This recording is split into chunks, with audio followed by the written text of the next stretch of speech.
I'm 73 years old and I'm on hospice with terminal cancers. Like everybody, I'm a mix of heritage. There's nobody in the world that's all of this or all of that, but closest to my maternal side, and that's my Micmac grandfather from the Micmac tribes in the maritime areas of Canada is where he came from. During my life, I've had the honor of meeting a lot and talking with a lot of Native elders across the country from different tribes. And I think a lot of the wisdom pots came from that later on. I had a lot of learning to do in the beginning for different reasons. I'll get to it in a minute. But at 5 years old, my family, we moved from Massachusetts to Florida. And we were only down there for a year and a half, a little longer than that. And we came back because my mom was too lonely down there without her family. She had 4 sisters who all lived up in the Massachusetts areas and missed them all. But during that time we were there, so I was 4 years old, and the segregation down there it bothered me a lot. Every place you looked, there was the colored lines and the white lines for this and that, and bubblers, and everywhere you went. And I was an activist even then, I suppose, because I would get in the lines for the colored, and my dad would try and yank me out before trouble started with the locals. But it bothered me a lot even then.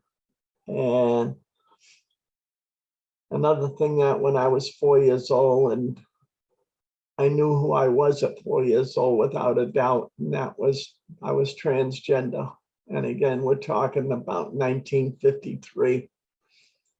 And back then, there wasn't anything in the papers or TV or radio about me. I just knew I was a female or a girl, and I had a boy's body, and they had given me a boy's name. But other than that, I knew who I was, but I didn't know what to do about it. I knew if I said anything, I just always had this feeling inside that there would be danger. So I knew I shouldn't say anything. And I kept quiet about it. And every day I would get home from school. And when I started going to school, I would have a secret spot I would go to cry and pray and hope the next day I'd wake up being me. And that never happened, obviously. And when I got to be about 7 years old, I gave up on God and started turning into aliens. Back in the 1950s, aliens were all over the place in the newspapers and people being abducted. And the Inquirer newspaper was big at that time.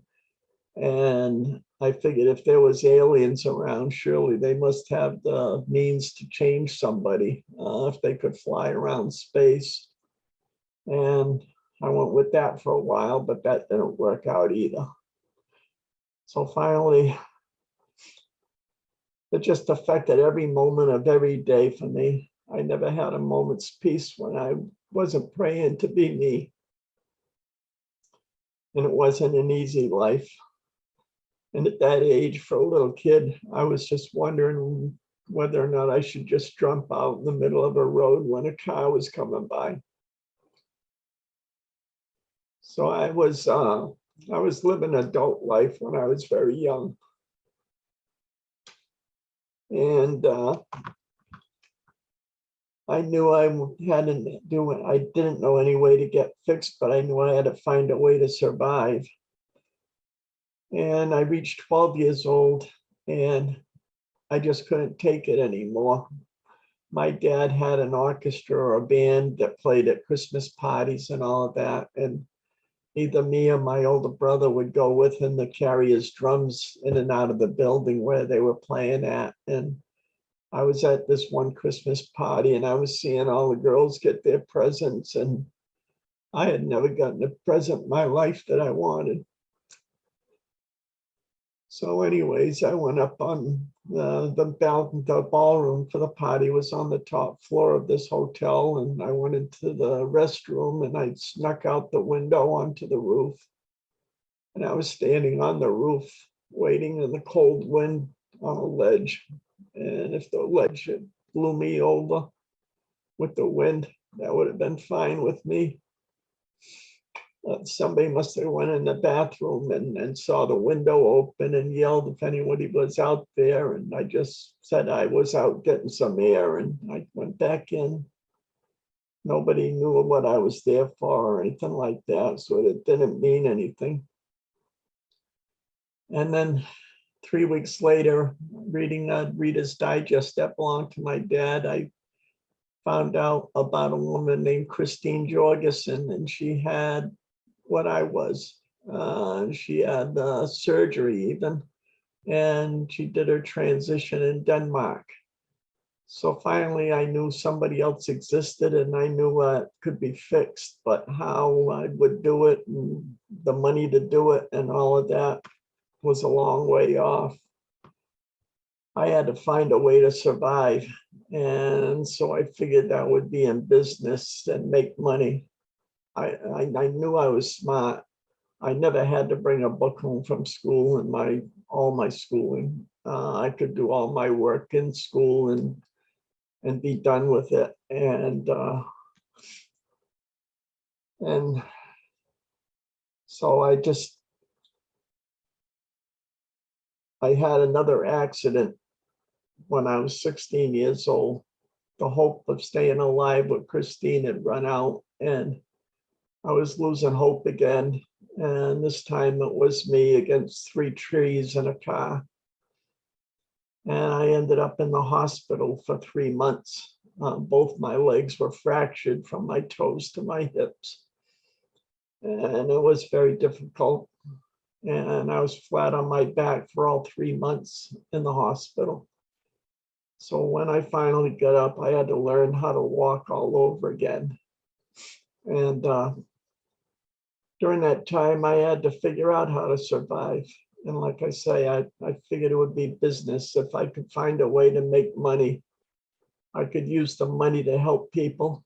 And if people needed me to help them, that would be a way for me to stay here. All during this time, I had to be ahead of everybody. I had to know what everybody else was doing to stay ahead of them. So I was very observant. I had to know boys so I would know how to act in the male role. But I needed to know about girls too, so that when I was able to change, I'd know what to do. So I was just a big observer of all life. And doing that, you learn a lot of things. And I could have decided, but I just never blamed anybody for it.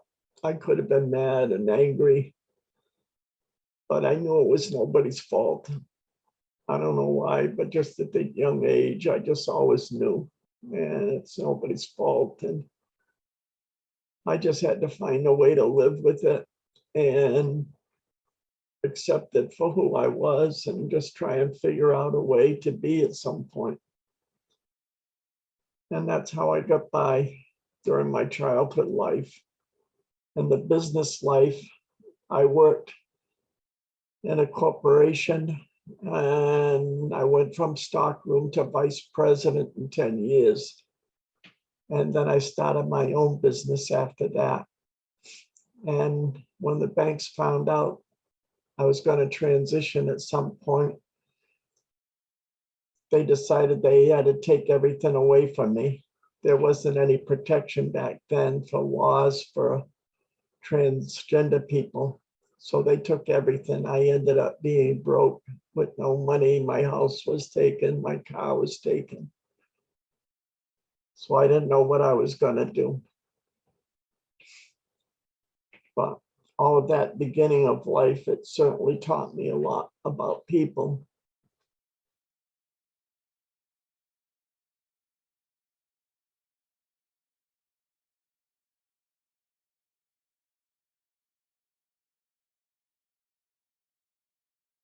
I found people are a composition of three factors: their birth genetics, their early environment, and then their life experience. It's those three things that make us all who we are. With our birth genetics, it's like how the genes come together from our parents or the grandparents. You get a trait from this one and a different trait from that one. And I'm sure that's how I came to be. And again, it's nobody's fault. It's just how it is.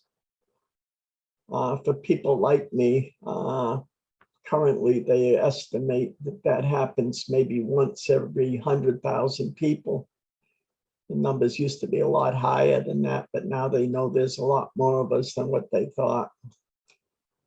And then early environment, that consists of your parents, where your home is, where your neighborhood is, the location, your school. For me, I had a nice regular house.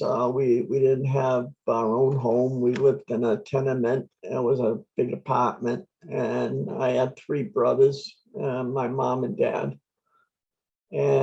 But we had regular school. It was fine. And the neighborhood was, I guess you call it, like a middle class at them days. We weren't rich at all. And again, with four kids, my mom and dad, they didn't have a lot to get by on.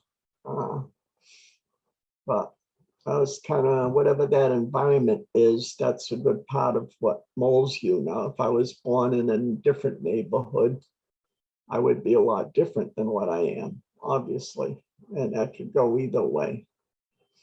And same thing with life experiences. That's who we meet all along our paths, who our relatives are, how we meet them, and what they teach us, and what our bosses teach us, and what our workers teach us. I've had different people have come along that in one way or another have been very influential in my life, either on a business sense or on a personal sense. And we all have that. And for a lot of people, if they don't have that positive influence in their life, that's what makes it hard for somebody. You could be born with tough genetics and then have not the best early environment, and then you never meet anybody that would cause your path to change. And your life is going to be pretty rough. On the other hand, you could start out with everything against you, but just meeting that one person might influence and change how you think about things. And for me, being transgender, again, my brain was more balanced than others. What they'll say is that women's brains are very influenced by the right side of the brain and men's by the left side of the brain. And for me and other transgenders, we don't have that blockage. Our brains work just like that. They just slip right in together, the right and left side.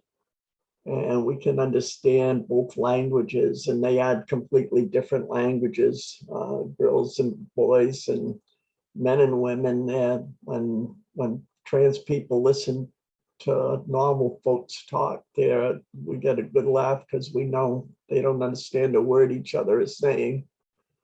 But being less restricted, my left and right side of the brain acted to interact and to stimuli simultaneously, and it gives me a great advantage for learning things quickly and learning a lot of different things. I self-taught myself to play acoustic guitar. I learned how to do artwork with oil paints and water paints and charcoals and pastel chalks and pen and ink. I taught myself keyboards to play. I could play the American native flute, different things like that. Whatever I set out to do, I knew I could learn it.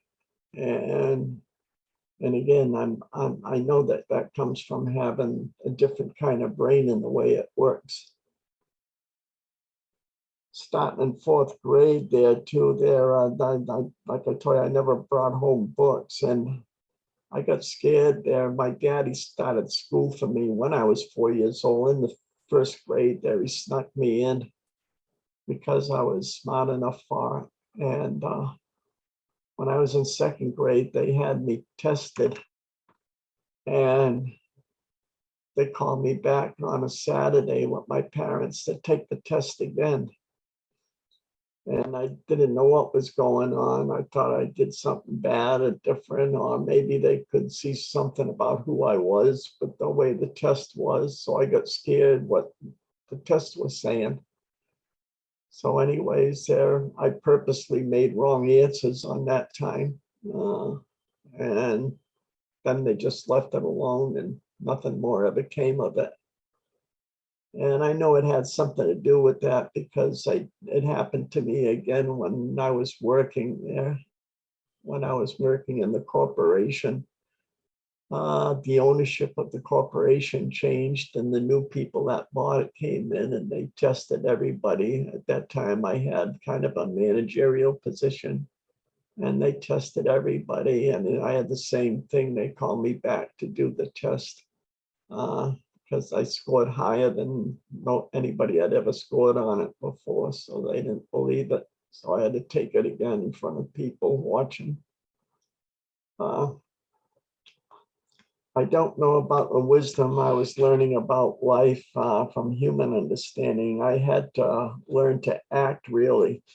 All my life, I had to act out this role of being in that male body and never get out of character. I had to use a language, use a way of walking, use a way of talking. All of it wasn't me. And it hurt like anything to have to be like that. But that's what I had to live by. And again, I was still trying to learn what I could from the female side. And kept my eyes open and observant that way.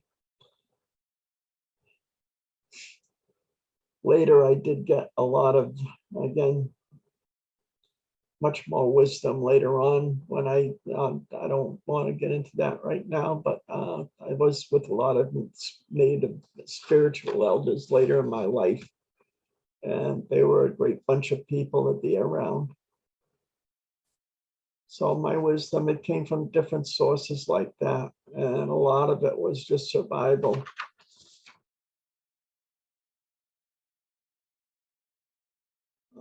For this question that you're asking, I'm going to read a part of one of the books I wrote from the book I wrote,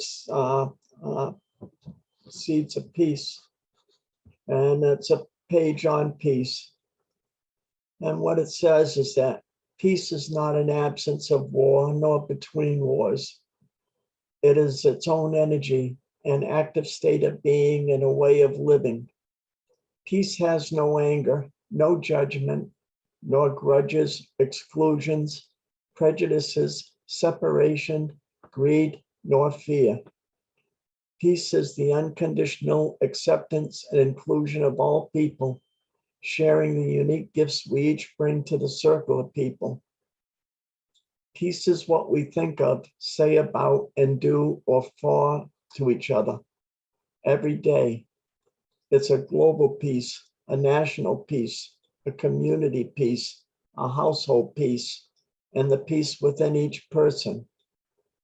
Peace is absence of physical violence, economic violence, social violence, verbal violence, and environmental violence.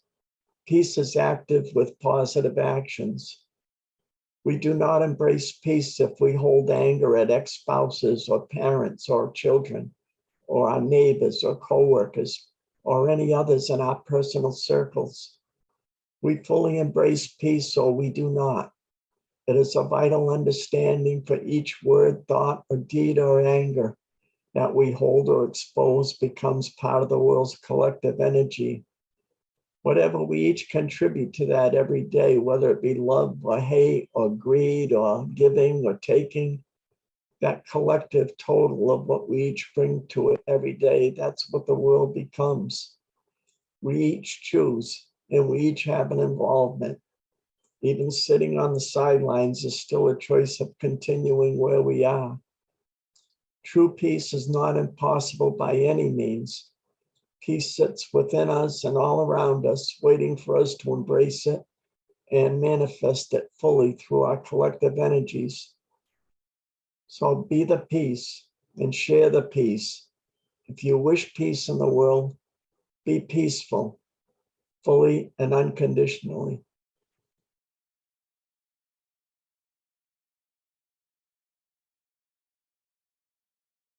For over 30 years, I've been advocating for more inclusion of women in leadership roles in politics and media, in commerce, religion, education, uh, in science and health fields. The policies and budget from a 50-50 Congress of men and women would be entirely different than that of a Congress of 74% men and 26% women, which is what it is this current day. Think about that, please. Think about the way that our laws come about, and think about the policies that are generated. And again, now think about a Congress of half and half, men and women making it up. And how would that different from one that is almost 3/4 men and 25% women? It's going to be a totally different budget. Women going to bring their experience of childcare and elder care and healthcare and education and other things into the picture. And then it's not to displace men in any way, because an excess of imbalance of women would also create problems. Working with balanced leadership in our sectors would bring about the best results. And it just has to be a time. It's been gaining over these years, but as we've seen there, we're running into some problems these last few years, and it's trying to go backwards, and we can't let that happen. Men lack the experience to legislate matters concerning childcare, and the same for elders in healthcare, because they don't have the experience. Will a Congress 74% male produce the best results for children in educated state houses? If they had like 70 to 85% male, I'm sorry, 70 to 85% of the state houses also have the same outlook with the male female. There's only about 20 to 25% females in all the state houses across the country. So we get that same situation of laws and then legislations that come out that don't fit. And before the European arrival, I want to let you tell a little story of that, like that. Like I tell you, my family is Micmac on my mother's side. And with the Iroquois tribe, the real name for Iroquois is Haudenosaunee, by the way. But with the Iroquois tribe, there was actually 5 tribes of Iroquois people, and they made a confederacy and brought the 5 tribes together. And they took a white pine tree and they buried weapons, symbolic weapons of tomahawks and knives and everything. They buried it under the white pine tree and then planted the tree on top symbolically. And that would be called the peace tree from then on. And they made a constitution. And if you looked up in history, you would find that Franklin and Adams went to the Iroquois and based our constitution that we have today on a lot of the Iroquois constitution. Because around the world, everything else in the world at that time was kings and queens and royalties. Nobody had democracy. But the Iroquois had developed a democracy and a constitution, and where they had the 5 tribes, it was called, let's say, 5 states. And so they used 4 of those states to make up the laws, 2 on the east side and 2 on the west side of the Iroquois nation. And the Onondaga tribe, which was centrally located, They would be the deciders if agreements couldn't be reached, and or in most cases, if consensus couldn't be found, they would table whatever the item was until another time. Because if you go without consensus, then you're going to at least have a large percentage against something, and that's never going to be peaceful. So they went along using that consensus. And another major piece they had in their constitution was that they would examine and think about what it would do for the next 7 generations of children. And if it passed that test, then they would go along and go ahead and make the law. But if it didn't uphold for 7 generations without bringing her, then they wouldn't do it. They just put it aside and again look at it further down the road if it was important. And that Constitution and that peace stayed together peaceful for 1,400 years. That's history. That's written. It's 1,400 years of staying in peace.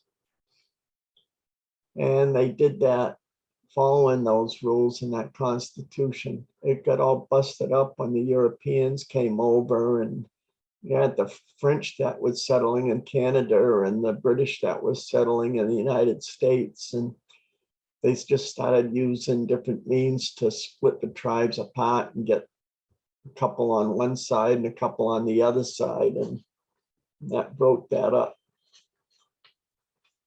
But it just goes to show that it can be done. And for leadership too amongst them and the tribes there, important factor was the clan mothers. Each tribe had different clans, the wolf clan, the bear clan, the owl clan, so forth. And the clan mothers, they would sort of run things, and they would pick out who the chiefs would be. And they would know that because they would know each child of that boy is greedy and that boy is brave and that boy is this or that. And so they knew which boys would serve best in which council seat. And so the clan mothers would pick them. And if they found later the boy, the man then wasn't doing the job right, the clan mothers had the power to yank him and put in somebody else. Also, the names of the families got passed through the mothers on the matrilineal side instead of a father's side. And the mothers owned the property. She kept the house and everything if there was divorce. So it was quite different. So again, they had that democracy for 1,400 years of peace until the Europeans showed up and had to stop it. But it's interesting.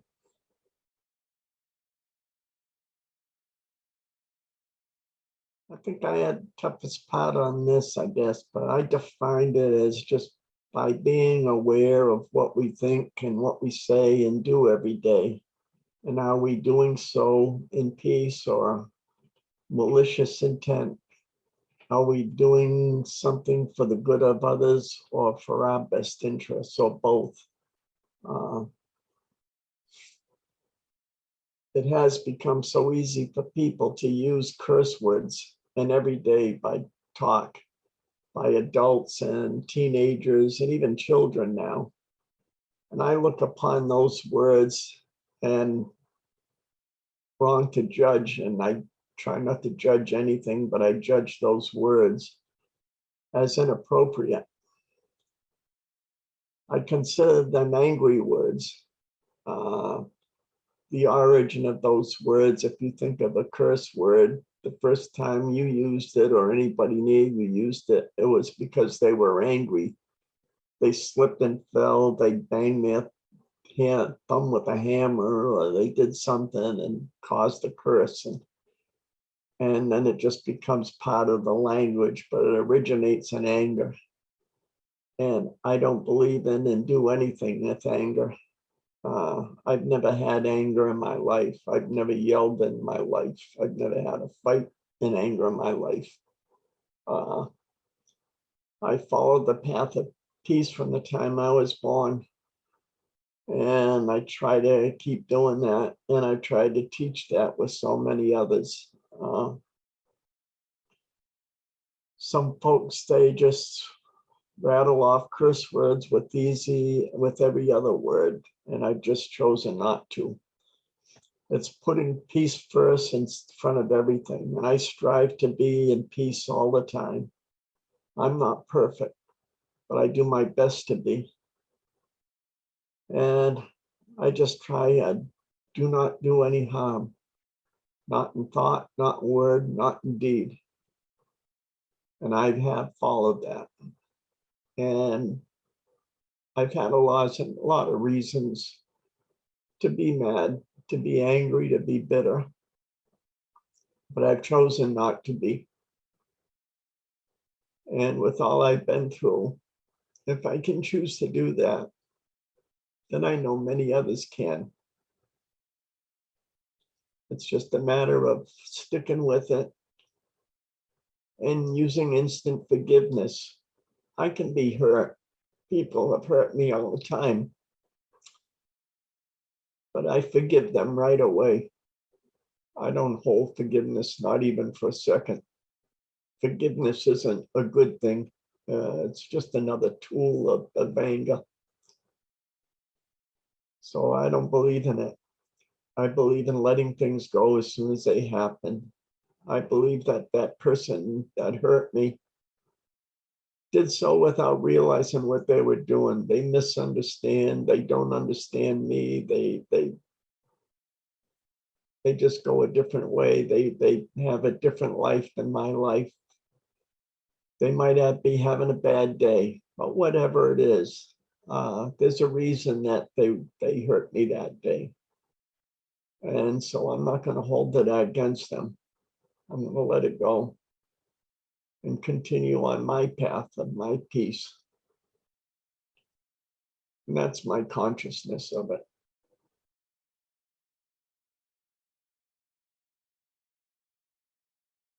I don't like to get into politics, but I have to get into it a little bit right now because we are in a terrible battle of keeping our democracy or continuing to progress with it to a more perfect union, or falling to the forces that began under our last president and pushing an end to democracy and turning to an autocracy.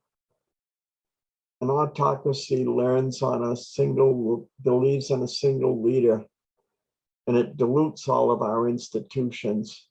And all these are bent in loyalty to one person, which is above all else, and that can't be. Autocracies are rising all over the world in different parts, but they all look to the United States for leadership. And we've got to keep showing them the democracy we can be. So the voting for these next two elections is very, very important. It's not going to be a pleasant time. As said in the beginning, I am a 73-year-old transgender with terminal cancer. What happens is not going to affect me one way or another, but it's going to affect you. I haven't given up yet, and I work most days sending out letters of peace, trying to get people to change. I go through the computer, I find names, I find organizations, and I send out letters or write-ups, just trying to make people think of sticking with peace and democracy. And right now, the Republicans in the state houses, they're taking away women's rights, and they're taking away the abortion choices, and they're taking away contraceptives, and they're taking away the opportunities of kids born like me to exist. They're trying to erase transgenders. Montana made a law this week there that they will not allow birth certificates to be changed any longer for a transgender person. Other states are doing similar type things. They're trying to box us in so that transgender people won't have a way to exist. and that's going to create suicides, lots of them. So we're in a very difficult time right now. And it's going to mean a lot. And take women, for example. If contraceptives are lost, women are not going to be able to have the jobs that they have today because they're going to be in a constant state of possible pregnancy. Nobody hiring is going to hire women for high position jobs like that, with the threat of being pregnant more than twice, 3 times in a relatively short period of time during their most prime times for work. And that then becomes women going back to serving jobs as teachers and nurses and librarians and things of that nature, secretaries. And with making less money, that makes a woman all more dependent on that partner or husband. And that puts her in a very vulnerable position. Women need their jobs to have economic equality. And these things that are going on can take away that equality. And by taking it away, it goes back to 1950 and the jobs women had back in the 1950s. And I'm not making any of this up. You can hear it on the TV any day of the week that these things are going on. And so I need us to be aware of that, because I've seen a vision of what our country can be in the future. If we progress like I am, I'm a transgender, and I tell you about my brain and how it works. But women, all women, have some male features in them, in their makeups also. And all men have some female parts of themselves. But we've been blocked since children of letting that other side of ourselves come to fruition. And it stops us from being who we all are. And it holds us back. In other words, what I'm saying, women can be welders. Women can do jobs that men can do. But that can get held back by society and what society says women can do and not do, or men can do and not do. And we shouldn't let that happen.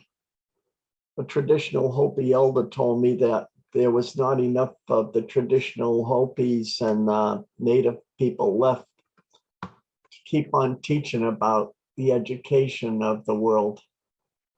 And it's the belief of all the tribes that if you look at Native staffs, you'll see the colors on a staff of black, yellow, white, and red. And those represented the colors of people, Black people, and that includes brown people too. And the yellow people for Asian, and the red people for Indian people, and the white for white people. And it was in the prophecies thousands of years ago that all of the people would come together in this country. And that's why they were always part of the Native staffs in this country and on other paraphernalia that Native people had. And it was said that the Europeans, when they came, they would bring the gift of technology to blend with the Native gift of spirituality and our gift of knowing about the earth and the environment. And so to blend the technology with earth knowledge. And the Chinese people had beautiful art and culture. And so, and the Blacks, they had the music and other parts. And they all had these gifts that if the world got together in the right way, it would be sharing all of our gifts rather than fighting each immigrant that comes here. We take them as an enemy rather than as somebody who's here to teach something. And if we were to open our hearts and open our doors and open things for each other, it would let the world come in and we would learn so much from each other. And that goes for the men and the women too, to be fully open. and let ourselves be. Let that boy grow up to be who he is, or who that girl is. And for people like me, for transgender people, we bring no harm to anybody.